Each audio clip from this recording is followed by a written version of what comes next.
The arrival of the High Commander. The night sky of the capital city of Loria was ablaze with the lights of a distant conflict.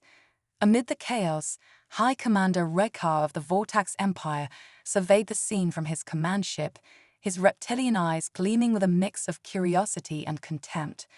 Below, in the sprawling city plaza, a minuscule force of human soldiers had assembled, a stark contrast to the Vortax's formidable army. Commander Rekar had heard tales of these humans, an emerging species from a relatively primitive planet, Earth. They had been providing aid to the oppressed Loria people, a fact that had not gone unnoticed by the Vortax. Annoyed by their interference, Rekar had decided to put an end to their meddling once and for all. As he descended to the city, his elite troops by his side, he couldn't help but sneer at the sight of the human forces, merely 5,000 strong against his 50,000 seasoned warriors.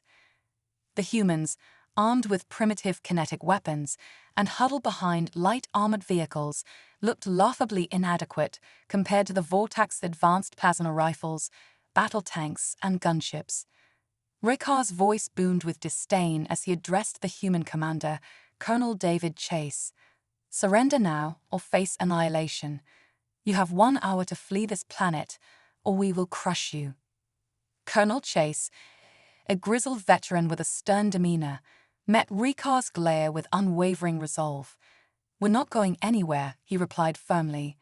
"The occupation of Loria ends today. If you want this planet, you'll have to fight for it." Rekar's laughter echoed through the plaza. The Vortax officers chittered in amusement, already imagining their victory.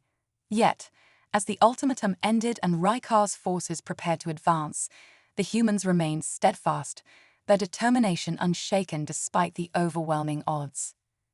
Colonel Chase gathered his troops, his voice steady despite the dire situation. "The rules of engagement have changed. We're going to give them a fight they won't forget. Load fresh magazines, check your gear, and prepare for battle." The human soldiers, their expressions grim but resolute, readied themselves. They knew the risks. Retreating now would mean the brutal defeat of the Loria people and a setback for humanity's first conflict with a galactic power. They could not afford to show weakness. As the final moments of the ultimatum ticked away, the Vortax forces began their advance. The humans braced for impact, their determination shining through despite their meager numbers. What would happen next would test the limits of human resilience and ingenuity, and the Vortax would soon learn that underestimating humanity was a grave mistake. The unexpected counterattack. As the Vortax forces stormed the human perimeter, Colonel Chase's troops waited with bated breath. The initial Vortax assault seemed unstoppable. Their advanced weaponry and superior numbers had the potential to overwhelm the humans quickly. However, the humans had prepared a surprise that the Vortax had not anticipated. Commander Rekar watched with satisfaction as his forces advanced, confident that victory was imminent. But as his armored units opened fire, Rekar's satisfaction turned to shock. Instead of the expected massacre, the human lines erupted with blinding flashes and deafening roars. To his dismay, he saw that the human weapons were not as primitive as he had been led to believe. The humans had concealed rail cannons and electromagnetic pulse rifles, which delivered devastating firepower. Hyper-accelerated kinetic rounds tore through Vortax vehicles, reducing them to burning wrecks.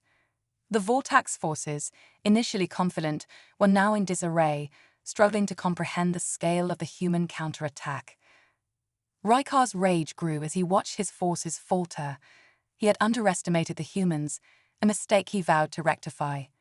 As the Vortax warlord pounded his fist on the command tank, he ordered his reserves to flank the human positions and bring in the gunships. He would crush this unexpected threat and show the humans the true might of the Vortax Empire. The Vortax gunships rolled to life, heading towards the front lines. Colonel Chase, aware of the approaching threat, activated the human anti-air defenses. Shoulder-mounted launchers fired a volley of missiles, each finding its mark with deadly accuracy. The gunships were torn from the sky, their fiery wrecks adding to the chaos. Despite the Vortex reinforcements arriving, the human forces remained relentless. The unexpected counterattack had given them an advantage, and they were determined to press it. The battlefield had shifted from a dire struggle for survival to a contest of wills and tactics. As the Vortex forces regrouped and prepared for another assault, the humans were already on the move. Camouflage netting was pulled back to reveal additional weaponry and armored vehicles. The tide of battle had turned, and the Vortex would have to adapt quickly to this new challenge, the human ingenuity unleashed. The battlefield was a scene of intense conflict as the Vortex forces struggled to regain their footing. Colonel Chase's troops, buoyed by their success, continued to press their advantage. They had shown the Vortex that humanity was not to be underestimated, and now they aimed to demonstrate the full extent of their ingenuity. As the Vortex regrouped, they faced a new threat from the human artillery. Concealed positions unleashed a torrent of fire upon the Vortex rear echelon, disrupting their command and causing chaos among the ranks. The Vortex forces, already reeling from the initial assault, now faced a coordinated and relentless assault from the humans. Colonel Chase, with a grim smile, ordered his troops to maintain their pressure. Sniper teams took aim at key Vortex officers, while infantry units advanced, pushing back the Vortex rearguard. The humans were proving their resourcefulness and tactical acumen, and the Vortex was struggling to keep up. In the midst of the conflict, a Vortex officer named Sailor observed the unfolding chaos with growing concern. His reports indicated that the humans were employing advanced weaponry beyond what had been expected. The human railguns and electromagnetic pulse rifles were wreaking havoc on the Vortex forces, and Sailor was tasked with finding a solution. As Sailor relayed orders to his subordinates, the Vortex regrouped for a counteroffensive. The battlefield was now a swirling maelstrom of fire and smoke, with both sides locked in a fierce struggle. The humans, fueled by their newfound advantage, fought with determination and creativity. Despite their efforts, the Vortex found themselves struggling to adapt to the human tactics. The unexpected and innovative use of technology by the humans had shifted the balance of power. The battle was far from over, and both sides prepared for the next phase of the conflict. The tide turns. As the Vortex forces continued to regroup, the humans pressed their advantage with relentless determination. Colonel Chase's strategy was working, and the Vortex were being pushed back. The battlefield was now a chaotic mix of fire, smoke, and the sounds of combat, as both sides clashed in a desperate struggle for control. The Vortex, realizing that their initial strategy had failed, began to adapt their approach. Sailor's recommendations were put into action, and the Vortex prepared for a renewed assault. They brought in additional heavy weaponry and increased their efforts to counter the human advances. However, the humans were not content to rest on their laurels. Colonel Chase had planned for this contingency and had prepared his forces for the next stage of the conflict. The humans continued to utilize their advanced technology and tactical prowess, keeping the Vortex off balance. The battle took on a new intensity as the Vortex launched their counteroffensive. The human forces, though fatigued, fought with unwavering resolve. The clash of technology and strategy was evident as the humans and Vortex engaged in a high-stakes game of tactical maneuvering. Colonel Chase, observing the battlefield from his command post, saw an opportunity to further press the advantage. He ordered his forces to focus on key Vortex positions, aiming to disrupt their command and control. The Vortex, now facing a coordinated and strategic assault, struggled to maintain their defensive lines. The tide of the battle had turned, and the humans were proving that they could not only stand their ground, but also adapt and overcome. The Vortex forces, that are formidable, were finding themselves increasingly challenged by the ingenuity and determination of their opponents. The unexpected surrender. As the battle raged on, the Vortex forces found themselves increasingly on the defensive. Colonel Chase's tactics and the humans' advanced technology had turned the tide, and the Vortex was struggling to maintain their foothold. The once confident invaders were now facing the harsh reality of human resilience. In the midst of the chaos, a surprising development occurred. A Vortax platoon, cut off and surrounded by human forces, raised a white flag in surrender. The unexpected gesture caused a momentary pause in the fighting, as both sides assessed the situation. Sergeant Elena Hawkins, leading a squad of human soldiers, approached the surrendering Vortax cautiously. Her squad was on high alert, prepared for any treachery. The Vortax leader, appearing desperate, called out in broken galactic common, pleading for mercy. Despite their wariness, the humans granted the Vortax platoon's request for a temporary ceasefire.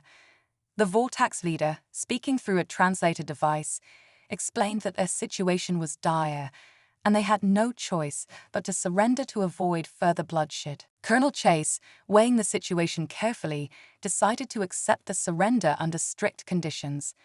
The Vortax platoon would be taken into custody, and their information would be used to negotiate a broader ceasefire. The humans were not prepared to let their guard down completely, but they recognized the potential for a significant shift in the conflict. The surrender of the Vortax platoon marked a turning point in the battle. It demonstrated that the humans were not only capable of holding their ground, but also of forcing their enemies to reconsider their position. The conflict was far from over, but the unexpected surrender provided a glimmer of hope for a resolution, negotiations, and new challenges. With the surrender of the Vortax platoon, negotiations began between Colonel Chase and the Vortax leadership. The humans were keen to secure a ceasefire and prevent further bloodshed, while the Vortax sought a way to extricate themselves from the conflict without further loss. The negotiations were tense and complex. The Vortax representatives, led by Xala, sought to find a way to preserve their remaining forces and avoid total defeat. Colonel Chase, determined to secure a favorable outcome for the Loria people and humanity, pressed for terms that would ensure a lasting peace. As the discussions unfolded, new challenges emerged. The Vortax forces, still engaged in skirmishes with isolated human units, were reluctant to fully commit to a ceasefire. The situation required careful management to prevent the conflict from reigniting. Despite the difficulties, progress was made. Both sides agreed to a temporary truce, allowing for humanitarian aid to be provided to the war-torn areas. The Vortax would withdraw their forces from Loria, and a framework for a more comprehensive peace agreement was established. The temporary ceasefire was a hard-fought victory for the humans. It demonstrated their ability to not only withstand a formidable enemy, but also to negotiate a resolution. However, the path to lasting peace would be fraught with challenges, and both sides knew that the road ahead would require careful diplomacy and continued vigilance. A new dawn. The ceasefire brought a welcome relief to the battered city of Loria. The streets, once filled with the sounds of battle, were now abuzz with the efforts of rebuilding and recovery. The Vortax forces had withdrawn, and the humans, along with their Lorian allies, began the task of restoring peace and order. Colonel Chase and his team were celebrated as heroes. Their bravery and tactical genius had not only repelled the Vortax, but also paved the way for a tentative peace. The humans had proven their resilience and ingenuity on a galactic stage, earning respect from both their allies and their former adversaries. As the rebuilding efforts continued, a sense of hope emerged. The conflict had demonstrated the strength of human spirit and the capacity for unity and determination. The Vortax, having faced an unexpected and formidable opponent, were now reassessing their approach to humanity and its place in the galaxy. In the days that followed, both sides worked towards a more enduring peace. The ceasefire led to diplomatic discussions, and a new understanding began to take shape. The humans, having faced the challenge of a powerful alien force, emerged stronger and more united. The battle for Loria was a testament to human resilience and ingenuity. It was a story of courage in the face of overwhelming odds, and it set the stage for future interactions with the broader galaxy. As the dawn of a new era approached, humanity stood ready to face the challenges and opportunities that lay ahead.